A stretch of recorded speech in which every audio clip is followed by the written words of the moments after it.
Assalamualaikum warahmatullahi wabarakatuh. Pada kesempatan kali ini saya akan membagikan video analisis keterampilan yakni pada gambar teknik. Sebelum saya menjelaskan tentang analisis tersebut, terlebih dahulu saya perkenalkan diri. Perkenalkan, nama saya Irusan Sefiza, NIM 18067087 dari jurusan Teknik Mesin, Prodi Pendidikan Teknik Mesin. Berikut penjelasannya. Sebelum kita membuat gambar teknik, terlebih dahulu kita harus tahu apa itu pengertian dari gambar teknik. Gambar teknik ini merupakan gambar yang dijadikan sebagai alat komunikasi oleh seorang ahli dalam membuat dan merancang sebuah desain atau produk. Jadi, gambar teknik ini adalah suatu alat komunikasi. Gambar teknik ini mengandung maksud tertentu, perintah-perintah atau informasi yang membuat gambar atau perancang untuk disampaikan oleh para pelaksana atau pekerja yang di lapangan atau bengkel dalam bentuk gambar kerja yang dilengkapi dengan keterangan-keterangan, kode-kode, simbol-simbol yang dimiliki suatu arti, maksud, dan suatu tujuan. Untuk membuat gambar teknik yang baik, tentu harus memenuhi syarat-syarat serta dapat dipahami dengan mudah dan benar oleh orang lain. Diperlukan adanya peralatan-peralatan yang memenuhi syarat dan teknik-teknik menggambar teknik dan baik dan benar. Selanjutnya yaitu fungsi dari gambar teknik ini. Gambar teknik memiliki 3 fungsi, yaitu sebagai penyampaian. Yang pertama itu sebagai penyampaian informasi. Maksud dari penyampaian informasi ini adalah meneruskan informasi dari juru gambar kepada orang yang bersangkutan, seperti perancang proses, operator, pemeriksa, dan perakit, dan sebagainya. Yang kedua yaitu sarana pengawetan atau penyimpanan penguatan informasi. Gambar merupakan data teknik yang sangat penting sebagai bahan informasi untuk perancang yang akan datang. Untuk membuat satu unit saja seperti mesin memerlukan beratus-ratusan bahkan beribu-ribuan gambar yang harus dibuat. Oleh karena itu, gambar ini harus diberi nomor kodifikasi nomor urut. Nomor urut ini dibuat untuk memudahkan dalam mencari data atau informasi saat merakit dan mempreparasi suatu suku cadang. Yang ketiga itu sebagai konsep perancang. Dalam perancang, konsep abstrak yang melintas dalam pikiran diwujudkan dalam suatu gambar media proses. Awalnya proses atau ide dianalisis, lalu dijadwalkan, diwujudkan dalam bentuk gambar untuk kemudian diteliti dan dievaluasi. Proses ini diulang-ulang sehingga dapat didapatkan gambar yang sempurna. Dengan demikian, gambar ini tidak tidak hanya melukis gambar, tetapi berfungsi sebagai peningkat daya pikir untuk perancang. Oleh karena itu, seorang lulusan teknik tanpa kemampuan menggambar akan memiliki kekurangan dalam cara penyampaian atau menerangkan sebuah ide. Yang ketiga yaitu standar. Standar yang digunakan dalam perusahaan disebut dengan standarisasi perusahaan atau industri. Untuk lingkup negara disebut dengan standarisasi nasional, dan untuk kerjasama antar industri secara internasional disebut dengan standarisasi internasional. Standarisasi gambar berfungsi sebagai berikut. Yang pertama yaitu memberikan kepastian yang sesuai yang tidak sesuai pada pembuat dan pembaca gambar yang menggunakan aturan gambar menurut standar. Yang kedua itu menerangkan penafsiran terhadap cara-cara penunjukan dan penggunaan simbol-simbol yang dinyatakan dalam gambar sesuai dengan penafsiran standar. Yang ketiga yaitu memudahkan komunikasi teknis antara perancang atau pembuat gambar dengan penggunaan gambar. Yang keempat yaitu memudahkan kerjasama antara perusahaan dalam produksi benda-benda teknik dalam jumlah yang banyak yang harus diselesaikan dalam waktu yang serempak. Yang kelima yaitu memperancang produksi atau pemasaran suku cadang alat industri. Ada standarisasi pada negara-negara maju industri sebagai berikut, yaitu JIS, NNI, DIN, dan ANSI. Selanjutnya itu keterangan-keterangan yang dicantumkan dalam kepala gambar teknik sebagai berikut. Yang pertama yaitu nomor gambar, judul atau nama gambar, nama instalasi, perusahaan, skala, nama yang digambar, yang memeriksa dan mengesahkan atau menyetujui, cara mengproyeksi yang digunakan, dan terakhir itu ketentuan lainnya yang sesuai dengan keperluannya. Sebelum kita melakukan membuat gambar teknik, terlebih dahulu kita tahu apa peralatan-peralatan untuk membuat gambar teknik tersebut. Pertama yaitu busur derajat, yaitu membagi sebuah sudut menjadi sama besar. Yang kedua itu kertas gambar. Kertas gambar ini digunakan untuk membuat gambar teknik tentunya. Kertas gambar ini berwarna putih, berpermukaan tidak kasar. Apabila kertas gambar ini kasar, akan sulit membuat garis lurus dengan tinta. Ada jenis-jenis untuk kertas gambar teknik ini. Pertama itu kertas bagan, yaitu kertas gambar yang putih tebal yang mempunyai garis horizontal dan vertikal dengan jarak 10 x 10 mm. Yang kedua itu kertas putih tebal, yaitu kertas gambar biasanya yang sering digunakan untuk membuat gambar dengan skala dengan ukuran yang sebenarnya. Yang ketiga itu kertas kikir.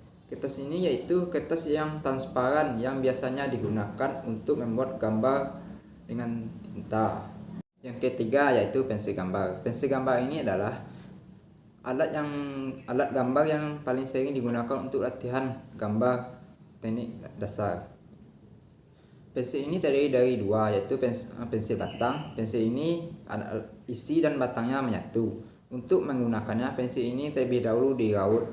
Yang kedua yaitu pensil mekanik. Pensil ini antara batang dan isinya terpisah atau tidak menyatu.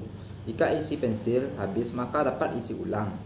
Batang pensil ini tetap tidak bisa habis. Pensil mekanik ini memiliki ukuran berdasarkan diameter mata pensil, misalnya 0,3 mm, 0,5 mm, dan 1,0 mm. Yang keempat itu penggaris T. Penggaris ini terdiri dari dua bagian, yaitu bagian-bagian mistar panjang dan bagian mistar kepala mistar pendek tanpa ukuran yang bertemu membentuk sudut 90 derajat.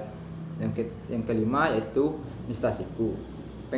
Mistar siku ini terdiri dari garis segitiga bersudut 40 derajat, 90 derajat, dan 45 derajat, dan satu buah garis bersudut 30, 90, dan 60 derajat. Sepanjang penggaris segitiga ini digunakan untuk membuat garis-garis sejajar, sudut-sudut istimewa, dan garis-garis yang paling saling tegak lurus. Yang keenam yaitu jangka. Jangka adalah alat gambar yang digunakan untuk membuat lingkaran dengan cara menampakkan salah satu ujung batang dengan kertas gambar sebagai pusat lingkaran, yang lainnya berfungsi sebagai pensil untuk menggambar garis. Yang ketujuh yaitu mal gambar. Mal gambar digunakan untuk memudahkan atau mengefisienkan waktu dalam mengerjakan gambar yang membentuk lingkaran-lingkaran kecil, elips, segitiga, enam, dan garis-garis lengkung lainnya. Mal ini memiliki berbagai macam jenis, yaitu mal huruf atau mal angka. Yang kedua itu mal lengkung. Yang ketiga itu mal lingkaran. Yang keempat itu mal bentuk. Yang kelima yaitu mal elif. Selanjutnya itu 8 rapindo. Rapindo adalah alat gambar yang dengan tinta untuk menggambar pada kertas kikir. Rapindo memiliki macam-macam ukuran yang menunjukkan ketebalan garis pemilihan pen yang dihasilkan mulai dari 0,1 mm sampai dengan 2,0 mm. Untuk memudahkan pemilihan pen, maka tiap ukuran ditandai dengan waktu tertentu. Seperti yang terlihat pada gambar di atas, bagian-bagian rapindo ini terdiri dari satu rapindo, yang kedua itu kepala luar, yang ketiga itu kepala dalam, yang keempat itu tutup, yang kelima itu kunci pembukaan tinta, yang keenam yaitu tabung tinta, yang ketujuhnya rumah.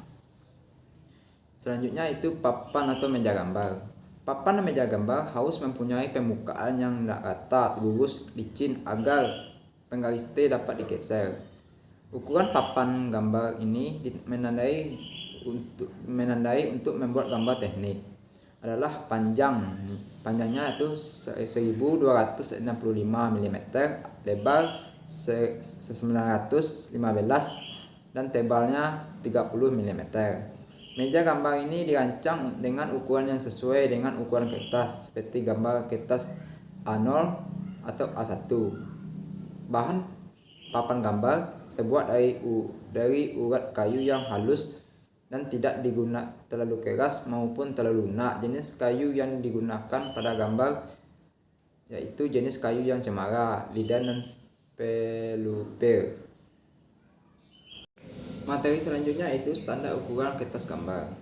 Kertas gambar mempunyai ukuran panjang dan lebar sebagai ukuran pokok dari kertas gambar.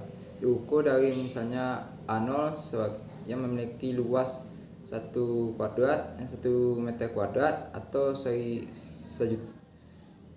juta milimeter kuadrat. Perbandingan lebar dan panjangnya sama dengan perbandingan sisi bujur sangka dengan diagonalnya.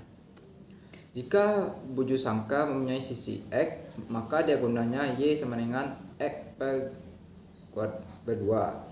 Selanjutnya X dipakai sebagai lebar kertas gambar dan Y sebagai panjang kertas gambar. Seperti gambar di atas, karena ukuran gambar kertas A0 mempunyai luas X dan Y 1 juta mm kuadrat dengan Y X kuadrat X per 2, maka X kuadrat per 2 sama dengan 1 juta mm kuadrat, sehingga diperoleh lebar 841 mm dibulatkan dengan panjang 841 sama dengan 1189 mm. Untuk mendapatkan kertas ukuran gambar lainnya adalah dengan cara membagi dua panjangnya, sehingga ukuran yang pertama itu A1 sama dengan adalah 1/2 dari A0. Yang kedua yaitu A2 adalah 1/2 dari A1. Yang ketiga yaitu A3 yang adalah 1/2 dari A2. Dan terakhir itu A4 adalah 1/2 dari A3. Salah satu contoh kita dalam membuat gambar teknik ini adalah contohnya itu membuat gambar segi 6 beraturan. Seperti yang telah ditampilkan di gambar di atas. Untuk langkah-langkah membuatnya yaitu tentukanlah lingkaran dengan pusat M. Yang kedua, tarik garis tengah melalui titik M. Memotong lingkaran titik A dan titik B. Yang ketiga yaitu buat busur yang sama dengan titik A dan titik B sepanjang AM sama dengan BM, memotong lingkaran. Yang keempat yaitu hubungkan titik potong yang terdapat pada lingkaran tersebut sehingga tergambarlah segi 6 beraturan. Baiklah, sampai di sini video tentang analisis keterampilan pada gambar teknik. Semoga video kali ini memberikan manfaat bagi kita semua. Saya tutupi dengan Assalamualaikum warahmatullahi wabarakatuh.